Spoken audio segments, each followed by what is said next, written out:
নমস্কার বন্ধুরা, পিয়ালিস পোয়েট্রিতে আরও একবার আপনাদের সকলকে স্বাগত জানাই। আশা করি আপনারা সকলে ভালো আছেন। 15ই আগস্ট স্বাধীনতা দিবস। আমাদের সকল বাঙালির কাছে স্বাধীনতা অত্যন্ত গর্বের এবং বেদনাময় একটা মুহূর্ত। সেই স্বাধীনতা দিবসের দিনটিকে স্মরণ করে আমরা বিভিন্ন অনুষ্ঠান এবং ছোটোখাটো অনুষ্ঠানেরও আমরা অনেক সময় আয়োজন করে থাকি।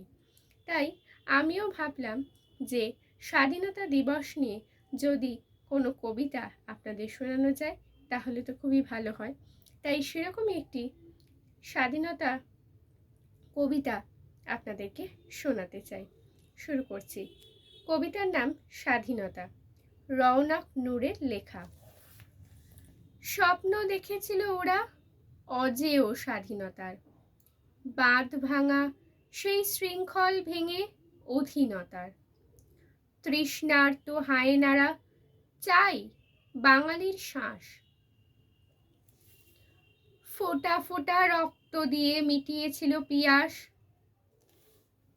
স্বাধীনতার উন্মাদনায় ছুটল বাঙালি ছেলেরা, হায়নাদের রক্ত নিয়ে মত্ত ছিল তারা। থেমে তারা রইল না, আর দেহে থাকতে প্রাণ। ইতিহাস খুলে দেখো, পাবে এর প্রমাণ। স্বাধীনতা শত নারীর সতীত্বেরই দান, বিধবা মায়ের অন্ধের যষ্টি একমাত্র সন্তান। শত শিশুর হারিয়ে যাওয়া বাবা বাবা ডাক, অন্ধকারে আলো দেখানো ছোট একটি জোনাক। স্বাধীনতার রক্তে মাখা বীর শহীদের স্মৃতি, লাল সবুজের পতাকা আনতে হলো যাদের ইতি। এইখানেই কবিতাটা শেষ। আমি এই স্বাধীনতা নিয়ে কয়েকটি কথা বলতে চাই। স্বাধীনতা এমন একটি বিষয় যেটাকে আমাদের অনেক সময় ব্যাখ্যা করা যায় না। কত মানুষ আমাদের জন্য, স্বাধীনতার জন্য কত বীর নায়করা আমাদের এই দেশে জন্মগ্রহণ করেছেন, আমাদের এই মহান মাতৃভূমিতে। সুভাষচন্দ্র বসু, চিত্তরঞ্জন দাস থেকে শুরু করে নানান মনি ঋষিরা, রবীন্দ্রনাথ ঠাকুর, বিবেকানন্দ, ঋষি অরবিন্দ, এরকম অনেক মহান মানুষের জন্ম হয়েছে আমাদের এই মাতৃভূমিতে। তাই এই মহান মাতৃভূমিকে আমার প্রণাম। আর স্বাধীনতার এই মহান ভূমিতে তারা জন্মেছেন, তাদের কর্ম করেছেন, তারা সমস্ত মহান মানুষরা আমাদেরকে অনুপ্রাণিত করেছেন স্বাধীনতা দেবার। এবং সেই সমস্ত আরও অনেক নারী যেমন ঝাঁসি রানী লক্ষ্মীবাঈ থেকে শুরু করে প্রীতিলতা ওয়েদাদার, এই সমস্ত মহান নারীরা যারা সাহসিকতা দেখিয়েছেন স্বাধীনতার পেছনে, তাদেরকেও ভুললে আমাদের চলবে না। সেই সমস্ত নারীরা আমাদের স্বাধীনতা পাইয়ে দিয়েছেন বলেই আজ আমরা স্বাধীনভাবে ঘুরতে পারি। কিন্তু কয়েকটি কথা আমার বলার আছে। সত্যি কি আমরা আজও স্বাধীন? না, আমার মনে হয় আমরা সত্যি স্বাধীন নই।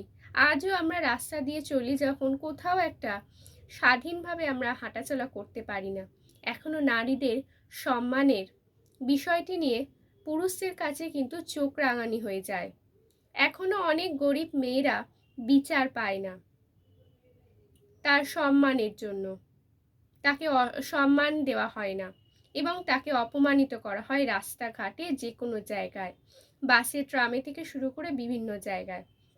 সেরকম স্বাধীনতা মানেই যে আমরা স্বাধীন হতে পেরেছি এবং স্বাধীনতার দিবস উদযাপন করলেই যে আমরা স্বাধীন হব এমন কিন্তু নয়।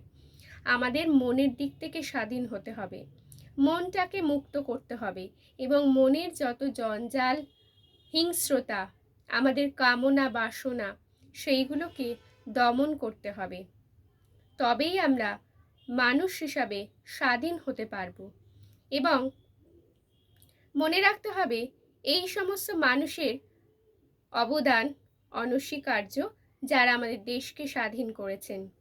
তাই আমার এই কথাগুলো যদি আপনাদের ভালো লাগে এবং আমার সাথে যদি আপনারা সহমত হন, তাহলে অবশ্যই আমাকে কমেন্টে জানাবেন এবং আরও নতুন কোনো ভিডিও নিয়ে আমি আপনাদের সামনে চলে আসব। ভালো থাকবেন বন্ধুরা।